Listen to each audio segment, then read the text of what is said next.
Hi guys, welcome back to lucky life style. ಇವತ್ತು ನಾನು ಒಂದು ಸಿಂಪಲ್ ಸೂಪರ್ ಆ್ಯಂಡ್ ಟೇಸ್ಟಿಯಾಗಿರೋ ಸೋಯಾಬೀನ್ಸ್ ಪಲ್ಯ ನಿಮ್ಮ ಕಡೆ ಮಾಡ್ತಾರಲ್ವ ಗೊತ್ತಿಲ್ಲ. ನಮ್ಮ ಕಡೆ ಅಂತೂ ಇದನ್ನು ಚಿಕನ್ ರೀತಿ ಫ್ರೈ ಮಾಡಿ ತಿಂತೀವಿ. ತುಂಬ ಚೆನ್ನಾಗಿರುತ್ತೆ. ಒಂದು ಪಾತ್ರೆ ಬಿಸಿ ನೀರನ್ನ ಕಾಯಿಸ್ಕೋಬೇಕು.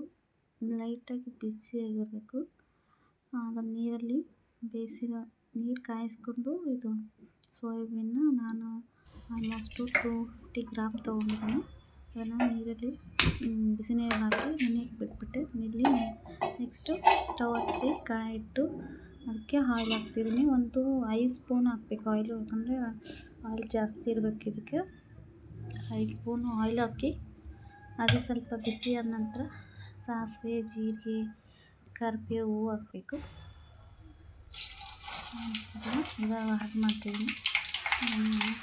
ಸಾಸಿವೆ, ಜೀರಿಗೆ, ಕರಿಬೇವು ಆನಂತರ ನಾನು ಒಂದು ದೊಡ್ಡ ಗಾತ್ರದ 3 ಈರುಳ್ಳಿ ತೊಗೊಂಡಿದ್ದೀನಿ. ಮೀಡಿಯಮ್ ಸೈಜ್ 3 ಸಾಕು, ದೊಡ್ಡದಾದರೆ 2 ಸಾಕು. ಒಟ್ಟಿನಲ್ಲಿ ಈರುಳ್ಳಿನ ಪ್ರಮಾಣ ಜಾಸ್ತಿ ಇರಬೇಕು, ಎಣ್ಣೆ ಪ್ರಮಾಣ ಕೂಡ ಜಾಸ್ತಿ ಇರಬೇಕು. ಆವಾಗ ಸ್ವಲ್ಪ ಟೇಸ್ಟ್ ತುಂಬಾ ಚೆನ್ನಾಗಿ ಬರುತ್ತೆ. ಈರುಳ್ಳಿ ಕಲರ್ ಚೇಂಜ್ ಆಗಬೇಕು, ಫ್ರೈ ಮಾಡಬೇಕು. ಕಲರ್ ಚೇಂಜ್ ಆಗೋಕ್ಕೋಸ್ಕರ ನಾನು 2 ನಿಮಿಷ ಪ್ಲೇಟ್ನ ಮುಚ್ತಾ ಇದ್ದೀನಿ. ಮುಚ್ಚಿ ಈ ಥರ ಆಗಿದೆ. ಈ ಥರ ಹಂಗೆ ಸಾಫ್ಟ್ ಆಗಿ ಕಾಣಿಸ್ತಾ ಇದೆ. ನಾನು ಇದಕ್ಕೆ ಟೊಮೆಟೊನ ಹಾಕ್ತೀನಿ. ನೋಡಿ ಈ ಥರ ಕಾಣಿಸ್ತಿಲ್ಲ, ಈ ಥರ ಆಗಬೇಕು. ನಾನು ಟೊಮೆಟೊನ ಹಾಕ್ತಿದ್ದೀನಿ. ಟೊಮೆಟೊನ ಫ್ರೈ ಮಾಡಿಕೊಂಡು ಚೆನ್ನಾಗಿ ಮಿಕ್ಸ್ ಮಾಡಬೇಕು. ನಾನು ಇಲ್ಲಿ 2 ಟೊಮೆಟೊನ ತೊಗೊಂಡಿದ್ದೀನಿ. 3 ಈರುಳ್ಳಿ, 2 ಟೊಮೊಟೊ, ಎಣ್ಣೆ, ಸಾಸಿವೆ, ಜೀರಿಗೆ, ಕರಿಬೇವು, ಟೋಟಲ್ ಇಷ್ಟನ್ನು ಹಾಕಿ ಚೆನ್ನಾಗಿ ಮಿಕ್ಸ್ ಮಾಡಿ ಪಲ್ಯನ ಮಿಕ್ಸ್ ಮಾಡಿಕೊಂಡು ಚೆನ್ನಾಗಿ ಸಾಫ್ಟ್ ಆಗುವವರೆಗೂ ಇರಬೇಕು. ಅದು ಟೊಮೊಟೊ ನಾನು ಮತ್ತೆ ಪ್ಲೇಟ್ನ ಮುಚ್ತಿದ್ದೀನಿ, ಮತ್ತು ತೆಗಿತಾ ಇದ್ದೀನಿ. ನೋಡಿ ಈ ಥರ ಆಗಿದೆ. ಎಲ್ಲ ಎಣ್ಣೆ ನೋಡಿ ಹೆಂಗೆ ಇಟ್ಕೊಂಡಿದೆ. ಈ ರೀತಿ ಎಲ್ಲ ಆದ ನಂತರ ನಾನಿಲ್ಲಿ ರುಚಿಗೆ ತಕ್ಕಷ್ಟು ಉಪ್ಪು, ಅರಿಶಿನ, ಖಾರದ ಪುಡಿ, ಆನಂತರ ಶೇಂಗಾ ಪೌಡರ್, ಶೇಂಗಾ ಅಂದರೆ ಗೊತ್ತಲ್ಲ, ಕಡಲೆ ಬೀಜದ ಪೌಡರ್ ಹಾಕ್ತಿದ್ದೀನಿ. ಸ್ವಲ್ಪ ಚಾಟ್ಗೋಸ್ಕರ ಗರಂ ಮಸಾಲ ಯೂಸ್ ಮಾಡ್ತಿದ್ದೀನಿ. ಅದು ಒಂದು ಚಿಕ್ಕ ಚಿಟಿಕೆ ಸ್ಪೂನ್ ಅಷ್ಟು ಜಾಸ್ತಿ ಏನೂ ಅಲ್ಲ. ಖಾರ, ಉಪ್ಪು, ರುಚಿಗೆ ತಕ್ಕಷ್ಟು ಉಪ್ಪು ಹಾಕಿ ಚೆನ್ನಾಗಿ ಮಿಕ್ಸ್ ಮಾಡ್ಕೋಬೇಕು. ಅದು ಲೈಟಾಗಿ ಎಣ್ಣೆ ಬಿಟ್ಕೊಳ್ಳೋ ತನಕ ಮಿಕ್ಸ್ ಮಾಡಿ ಆಮೇಲೆ ಸ್ವಲ್ಪ ನೀರು ಹಾಕ್ಕೋಬೇಕು. ಒಂದು ಚಿಕ್ಕ ಲೋಟದಲ್ಲಿ 1.5 ಗ್ಲಾಸಷ್ಟು ನೀರನ್ನ ಆ್ಯಡ್ ಮಾಡ್ಕೋಬೇಕು. ಚಿಕ್ಕ ಲೋಟ. ಅದು ಗೊಜ್ಜು ಟೈಪು ರೆಡಿ ಆಗುತ್ತೆ. ಆವಾಗ ಆ ಥರ ರೆಡಿ ಆಗಿದ್ದಾಗ ಗೊಜ್ಜನ್ನು ಚೆನ್ನಾಗಿ ಕುದಿಯೋಕ್ಕೆ ಬಿಡಬೇಕು. ಅದು ಖಾರೆಲ್ಲ ಚೆನ್ನಾಗಿ ಮಿಕ್ಸ್ ಆಗೋಕ್ಕೋಸ್ಕರ ಮಿಕ್ಸ್ ಮಾಡಿ ನೋಡಿ ಇಷ್ಟು ತೊಗೊಂಡಿದ್ದೀನಿ ನಾನು ಶೇಂಗಾ ಪುಡಿನ. ಆಲ್ಮೋಸ್ಟು 3 ರಿಂದ 4 ಸ್ಪೂನ್ ಆಗ್ಬೋದು. ಇದು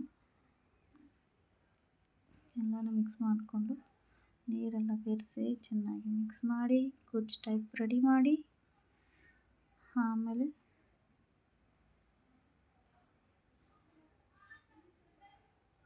ನೆನೆಸಿಟ್ಟಿರೋ ಗೊಜ್ಜು ಟೈಪು ರೆಡಿ ಆದಮೇಲೆ ನೀರು ಹಾಕಬೇಕು.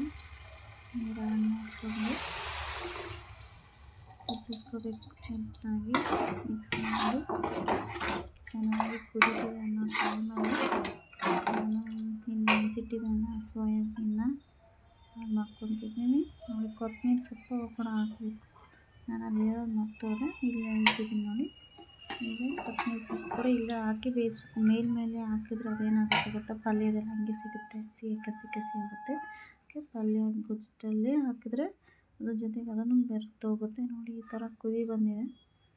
ನೀರು ಇಷ್ಟು ಹಾಕ್ಕೊಂಡಿದ್ದೀನಿ ನಾನು. ಅದನ್ನೆಲ್ಲ ಮಿಕ್ಸ್ ಹಾಕಲ್ಲ ಅದಕ್ಕೆ. ನೋಡಿ ಇಲ್ಲಿ ಸಾಫ್ಟಾಗಿದೆ, ಕಾಣಿಸ್ತಿದೆ ಎಷ್ಟು ಮತ್ತೆ ಕಾಣಿಸ್ತಿದೆ. ಈಗ ನಾನು ಇದರಲ್ಲೇ ನೀರೆಲ್ಲ ಹಿಂಡಿ ಇದರೊಳಗೆ ಬಿಟ್ಕೊತಾ ಇದ್ದೀನಿ. ಎಲ್ಲನೂ ಸೇರಿಸ್ಕೊಬಿಡ್ತೀನಿ.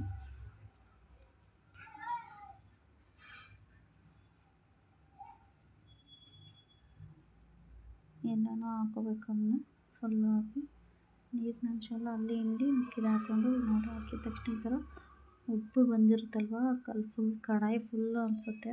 ಆದರೆ ಸ್ವಲ್ಪ ಇಲ್ಲಿ ಕಾಣಿಸ್ತಿಲ್ಲ, ನೀರಿನ ಅಂಶ ಎಲ್ಲ ಹೋಗೋವರೆಗೂ ಚೆನ್ನಾಗಿ ಮಿಕ್ಸ್ ಮಾಡಿ ಬೇಯಿಸ್ಕೋಬೇಕು. ಬೇಯಿಸ್ತಾ ಇದ್ದರೆ ನೀರಿನ ಪ್ರಮಾಣ ಫುಲ್ ಕಡಿಮೆ ಆಗ್ತಿದ್ದಂಗೆ ಅದು ಬೌಲ್ ಥರ ಉಬ್ಬು ಇದೆಯಲ್ಲ ಅದೆಲ್ಲ ತಾನೇ ಮತ್ತು ಚಿಕ್ಕದಾಗುತ್ತೆ. ಆವಾಗ ಅಷ್ಟು ಪ್ರಮಾಣ ಕಾಣಿಸ್ಕೊಳಲ್ಲ. ನಿಮ್ಗೆ ನೋಡೋಕ್ಕೆ ತುಂಬ ಜಾಸ್ತಿ ಐತೆ ಅನ್ನೋ ಪಲ್ಯ ಅನ್ಸ್ಬಿಡುತ್ತೆ. ನೋಡಿ ಆ ಥರ ಕಾಣಿಸಿದ್ರೆ ನೀರಿನ ಅಂಶ ಇಟ್ಕೊಂಡು ಈ ಥರ ನೋಡಿ ಹೀಗೆ ಬಬಲ್ಸ್ ಎಲ್ಲ ಊದ್ಕೊಂಡು ಸ್ವಲ್ಪ ಕಡಿಮೆ ಆಗ್ತದೆ. ಆಲ್ಮೋಸ್ಟ್ 90% ಆಗಿದೆ. ಹೀಗೆ 2 ನಿಮಿಷ ಕೈಯಾಡಿಸ್ತಾ ಇದ್ದರೆ ರುಚಿಕರವಾದ ಸಿಂಪಲ್ ಸೋಯಾಬೀನ್ ಪಲ್ಯ ರೆಡಿ ಆಯಿತು. ಇಷ್ಟ ಆದರೆ ಲೈಕ್ ಮಾಡಿ, ಶೇರ್ ಮಾಡಿ, ಕಮೆಂಟ್ ಮಾಡಿ.